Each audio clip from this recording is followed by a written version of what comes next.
Hello everyone, welcome back to my YouTube channel. कैसे हैं आप लोग? होपफुली सभी बढ़िया होंगे। रमन रिसर्च इंस्टीट्यूट की तरफ से हमें कुछ वैकेंसीज देखने को मिल रही है जो कि अलग अलग डिपार्टमेंट में है और बहुत ही अच्छी वैकेंसीज हैं। तो बेसिकली यहाँ देखा जाए, ये नोटिफिकेशन जो है रमन रिसर्च इंस्टीट्यूट की तरफ जो बेंगलुरु में है वहाँ से नोटिफिकेशन रिलीज हुआ है। टोटल नंबर ऑफ वैकेंसी की मैं यहाँ पे बात करूँ, 11 वैकेंसी हमें क्या है यहाँ पे देखने को मिल रही है। अब यहाँ पर मैं पोस्ट की बात करूं तो अलग अलग पोस्ट हमें यहाँ पे देखने को मिल रही है।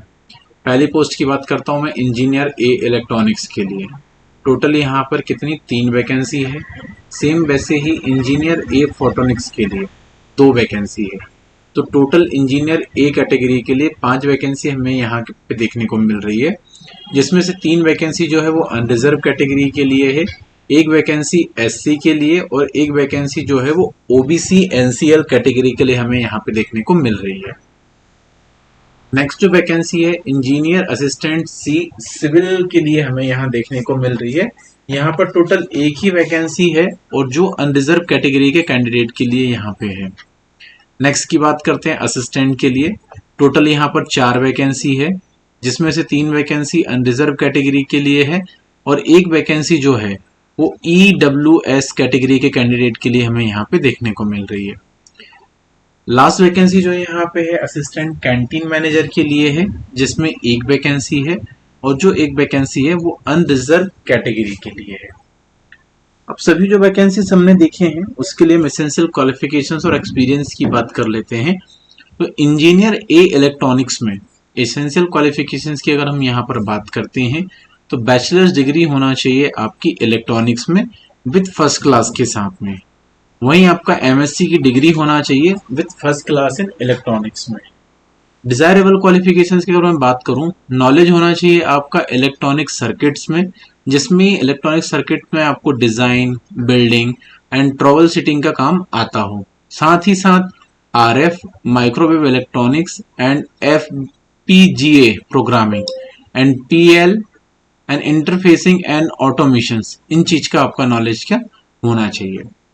इस पोस्ट के लिए अगर हम मैक्सिमम एज की बात करें तो 35 इयर्स की मैक्सिमम एज लिमिट यहाँ पे क्या हमें देखने को मिल रही है, जो कि लास्ट डेट ऑफ एप्लीकेशन के हिसाब से होगी।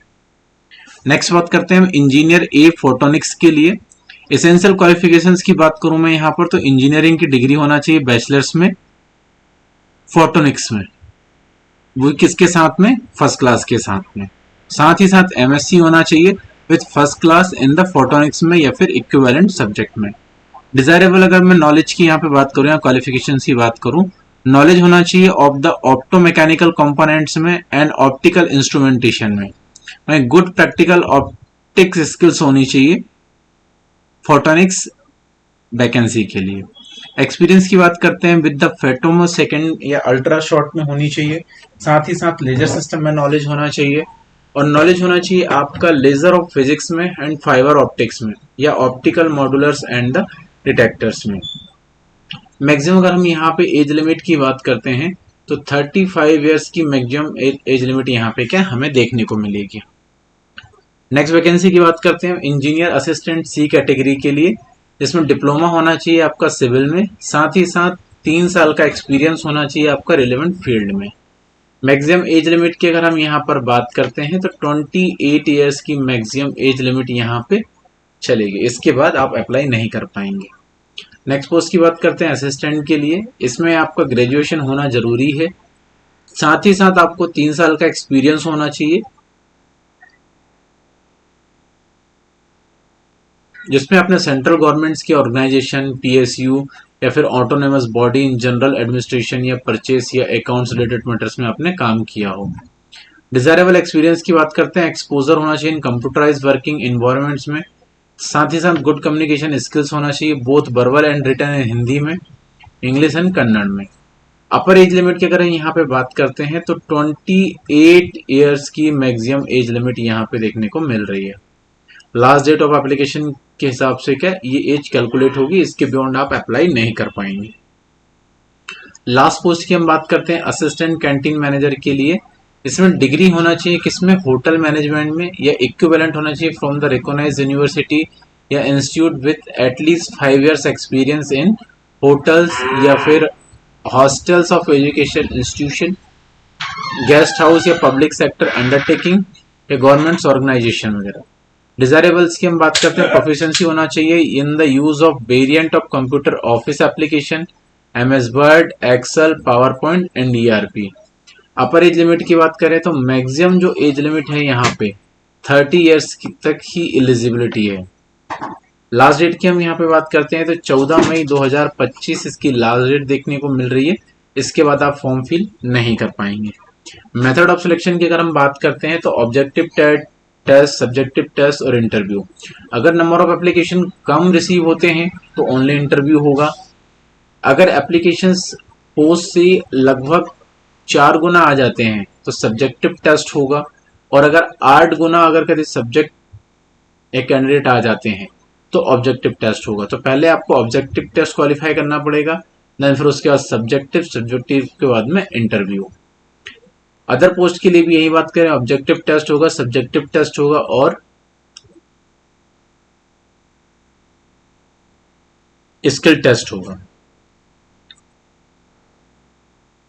टर्म्स एंड कंडीशन की बात करते हैं यार, कुछ टर्म्स एंड कंडीशन है जो आपको ध्यान देना होगा।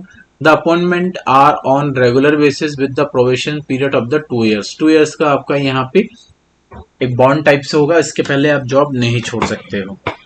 Uploading the submission of marks card, certificates in support of qualification starting from the class 12 to onward, marks obtain by then the essential qualifications, degree, caste certificate, experience, जो भी mandatory documents हैं वो आपके पास में होना चाहिए। तो यहाँ पे कुछ ये बेसिक रिक्वायरमेंट है जो उन्होंने बताए हुए हैं, इस चीज को आपको ध्यान रखना है और उसके अकॉर्डिंग ही आपको फॉर्म फिल करना है। मोस्ट इंपोर्टेंट चीज यहाँ पर अगर हम एप्लीकेशन फीस की अगर हम बात कर लेते हैं तो अनरिजर्व कैटेगरी, ओबीसी कैटेगरी और ईडब्ल्यूएस, कौन सी, unreserved category, OBC category and EWS category के कैंडिडेट को 250 रुपए एप्लीकेशन फीस पे करनी होगी प्लस जीएसटी, और ये सारी के सारे पेमेंट के आप ऑनलाइन भी कर पाएंगे इनकी ऑफिशियल वेबसाइट के थ्रू। वहीं अगर आप एस सी